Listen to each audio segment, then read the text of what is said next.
One of Ableton Live's most powerful and innovative features is Live Racks. Racks allow you to save multiple effect and/or instrument devices as a single preset. Let's take a look at how they work. So racks can include audio effects, MIDI effects, instrument devices, or any combination of the above. Let's try creating an audio effects rack on this first track by dragging a couple effects down into this kick track. So I'm going to drag this kick compressor preset here, and let me also grab an EQ. I'll put that actually before the compressor. I'll make a bit of a change here. Oftentimes I'll take a dip out at about 225 Hertz, and I'll tighten the Q just a little bit. So we've got two effects here now on this first track. Let's hear what that sounds like. Okay, so that's tightened that kick up a little bit. And now what I want to do is turn those into a rack.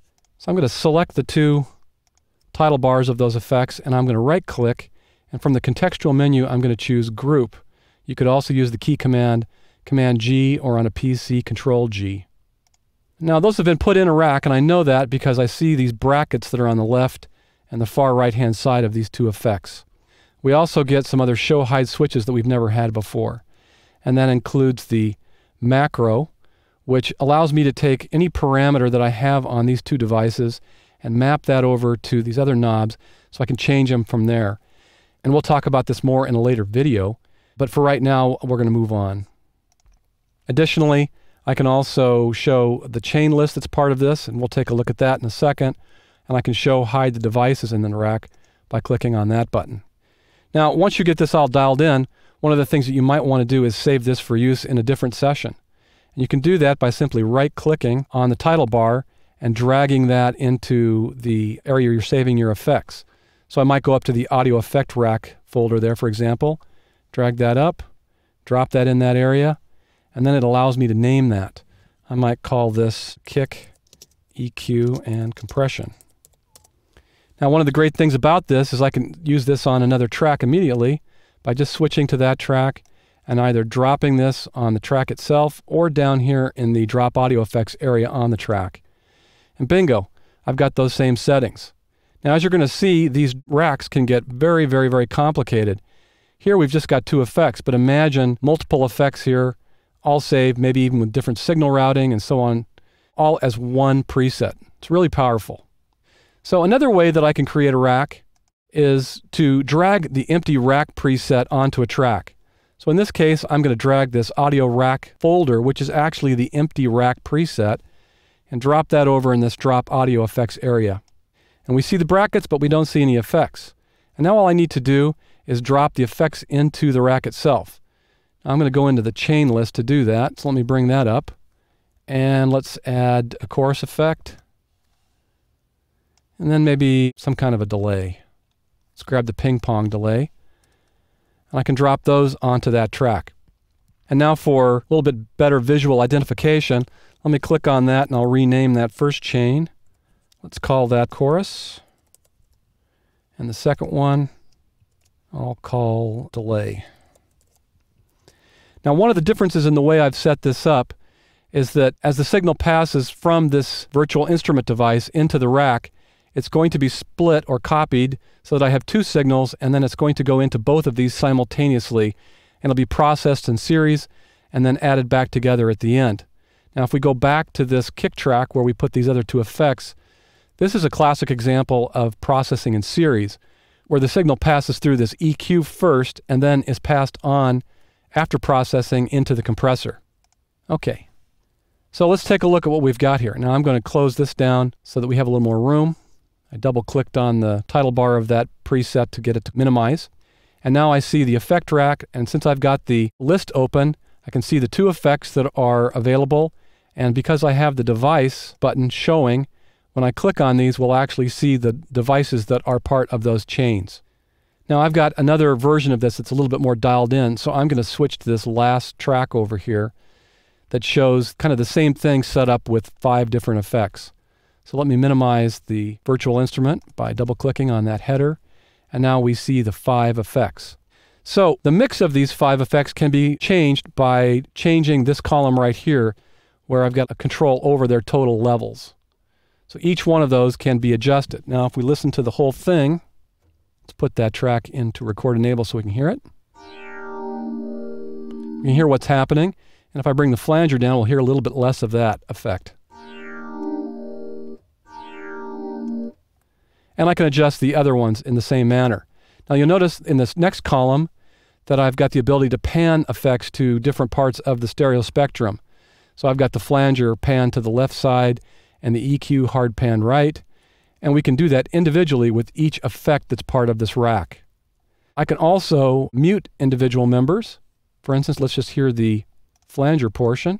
I'll bring that level back up. Or I can show just the EQ. Let's see what that looks like.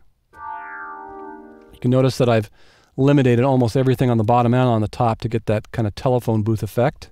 Or let's hear what's the chorus sound like. Okay, so we kind of got a nice fat chorus thing happening. Now notice that this is actually a nested audio effect rack. So inside this particular effect rack, I dropped an empty rack again. And inside that effect rack, I've actually got 3 chorus effects, and each one has slightly different settings that help us to get a fatter, more rich sound. In addition to these mute buttons, I can solo the individual effects that are being used. And again, I can do that by just clicking a solo button, and now we're just hearing the erosion effect. If you don't like that, you can actually swap out for a different effect by clicking the hot swap button. And that takes me back to the erosion category and allows me to choose a different effect within that category, or I can switch down and choose anything else. And I can disable that hot swap by clicking on that button again, and we're back to where we were before.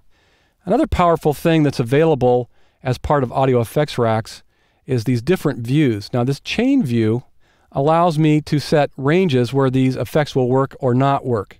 For instance, I can move my cursor over the edge of this first one, move that out a little bit, and I can draw that bar graph out to say in this area the flanger is going to work, and then maybe in another area I can drag the EQ, and then on the edge drag that out, and so at that point the EQ will work. And now simply by dragging this or automating this chain parameter, I can go to one effect at a time. So here's the flange. I've got that sold so we're not hearing it, so let me disable that. Now we should hear it.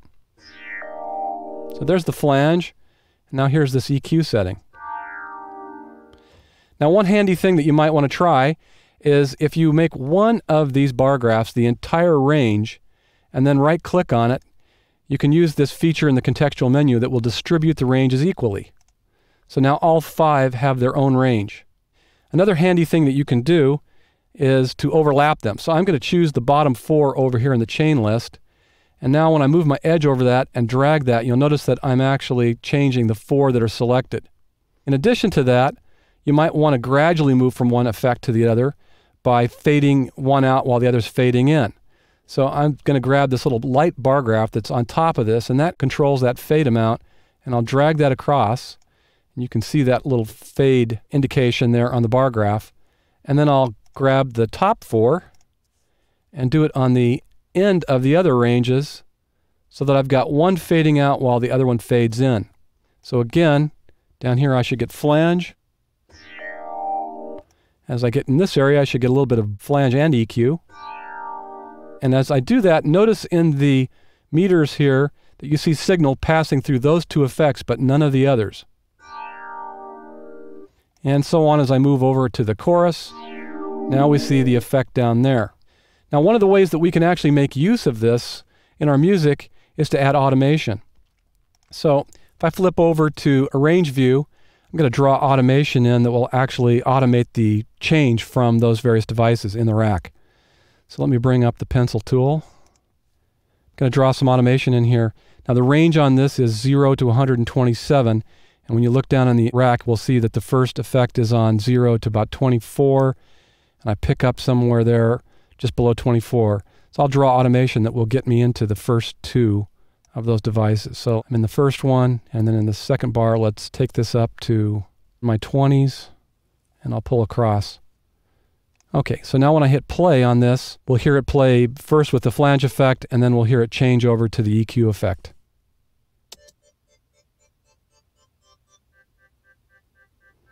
And you saw the corresponding change happening down here within the rack in the chain view list. So I'm guessing that, like my first experience with racks, this overview of racks got your attention. Join me for the next video where we'll take a deeper look at instrument racks.